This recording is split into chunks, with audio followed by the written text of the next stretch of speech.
এবং স্থানান্তরিত ভোটার, মৃত ভোটার, ডুপ্লিকেট ভোটার, এই ভোটারগুলো যদি বাদ পড়ে তাহলে ওনার ভোট ব্যাংকে অনেক বড় আঘাত আসবে। তাই জন্যই উনি এসআইআর এর বিরোধিতা প্রথম থেকেই করছেন।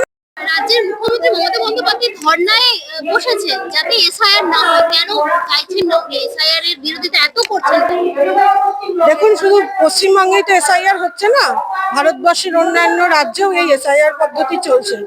কিন্তু পশ্চিমবঙ্গে ওনার ওই মৃত ভোটারই হচ্ছে ওনার ভোট ব্যাংক এবং অ্যাসেট।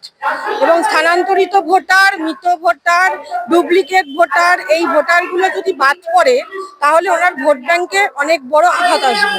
তাই জন্যই উনি এসআইআর এর বিরোধিতা প্রথম থেকেই করছেন এবং প্রথমেই চেয়েছিলেন যেন এসআইআর হতে দেব না, কিন্তু সেটি হয়েছে।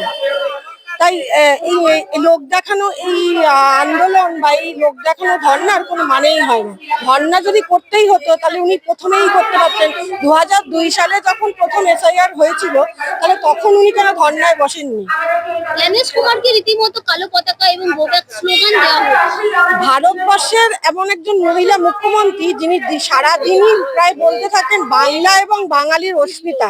তো বাংলার অস্মিতা কোনো অন্য রাজ্য থেকে যখন একজন রাষ্ট্রের একটি পদে নিয়োজিত একজন ব্যক্তি যখন আমাদের রাজ্যে আসছে তখন তাকে অপমান করা, এটা আমাদের কখনোই বাংলা বাঙালির কালচার হতে পারে না।